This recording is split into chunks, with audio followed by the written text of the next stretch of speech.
told you not to do this thing. So he went, after much reflection, struggle. The next day he went to the person who got him. He said, I'm not your guy. I can't do this.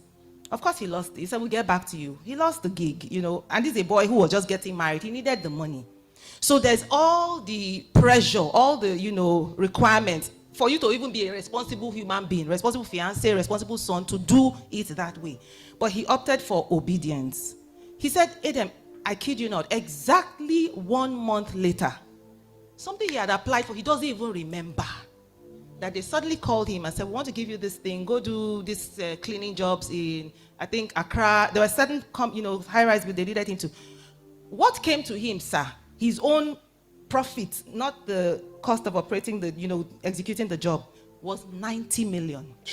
90 million. This is exactly 10 times the profit that he was to accrue on that other job that he walked away from. He didn't hustle for this one. He didn't do, he can't even recollect. He didn't do the typical calling, PR, all those things. He sat in rest. So he said when he went back to meditate, God told him, this God, that just follow me. Follow me. That by reason of that action, by walking away, that his obedience was pleasing. He said, you have found favor. And that since then, he has had other setbacks.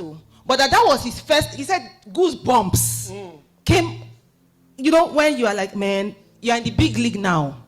And this God is real. So I think when we see these contradictions, just to sum it up, the contradictions are because the human being is a spirit, expected to operate on spiritual principles, but live in a very physical world, driven by very separate rules. And those rules, if you follow them, give you immediate but not enduring, lasting results. And those benefits also serve only the individual. Because, it can't build a collective system. No. So you will be seeing the trappings coming to you. But what is coming to you with your left hand is going away in your right hand. Because you will exist in communities that are impoverished. Yeah. Crime is rising. All the things. So when you think about how we measure, the metrics by which we measure standard of life or quality of life, you are a very poor person. Yeah. In your caste, you're a very poor person. Among poor because, yes, you've not built the evidence of real, in October we talked about wealth. So your society is not wealthy. You're even mocked. Even in your wealth, external people are looking at you and like, you're a reduced individual. You're reduced because what you're putting out as, the results of a thinking and a rational being are very suboptimal to people who have built societies based on collective principles. So they mock you. Where is your invention? Where is your order? Where is your community that is organized? You don't reflect it, but you have one nice, big, fancy building. But all of you and I, you that you are lofty, and the man that is at the bottom, you are equally mocked. You are equally, disparaged by people who have produced real solid things. Jesus. How do you respond to that, ladies and gentlemen? I feel like Paul when he says, to do good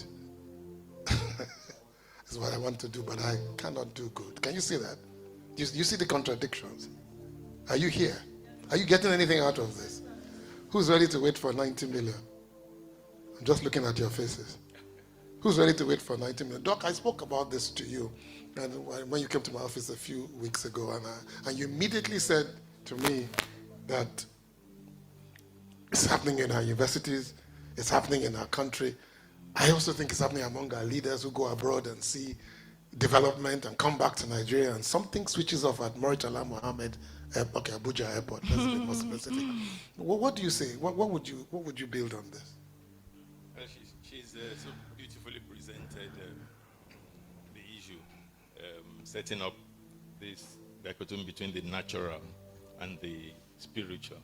But I'd just like to take 1 or 2 steps back, because this duality in our nature, it's all pervading. You find it at very, very many levels. First and foremost, even at the natural level, we tend to respond to things instinctively, on the spur of the moment. There are we have bestial instincts. Something bad comes, you react to it violently, you push back at it and all that. But on top of these our instincts is intelligence that makes us look beyond the immediate and formulate a more appropriate response to the situation. So that is one level. Now, this, our way of behavior, the way we know, the way we see, the way we hear, the way we taste, all these are so-called five senses. They don't operate on their own. They operate based on history. They operate based on experience. They operate based on Narratives. narratives, what we have seen before. I mean, sometimes you wake up in the night and you think you saw a black cat on your fence. And you wake up in the morning and saw it was a polythene bag. That is because there's an idea of what it should be in your mind, and you are matching that with what you are seeing. So your senses always mix with your experience, with your expectations, with your socialization, with the kind of story you hear, the kind of materials you read, which is why you should be reading the Bible rather than any other thing, so that what comes is out of the abundance kind of thing. So that is at the natural level. Our instincts and our intelligence are a duality. So if you allow your instincts to overcome your intelligence, you get a certain level of results. If you allow your intelligence to guide your instinct, you get a different level of results. That is purely at the natural level. And people, based on that, you can become millionaire, you can become pauper, all that is there.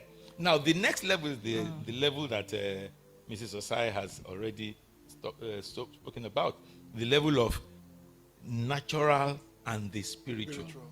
Now, all these things we see in the natural are cooked in the spiritual. That's where it all starts from.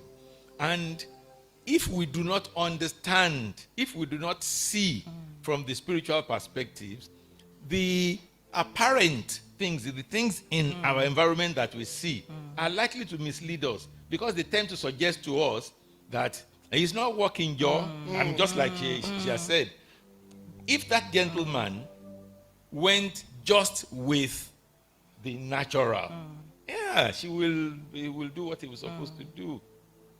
But because he also had access. He had access to the spiritual, then he was able to modulate and mediate what he was going to do naturally with instruction from the spiritual. And I've said this a number of times here, that there's this, in my work as a scientist, there's this duality of discovery versus revelation.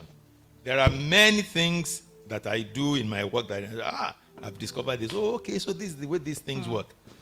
But when you get a revelation, you will have to go and test it and say, so this is the way it is. Something you didn't work at, something you didn't struggle with, this is the way it is. And so we must ensure that we have access to this spiritual, which rides on what you said earlier on about reading manuals.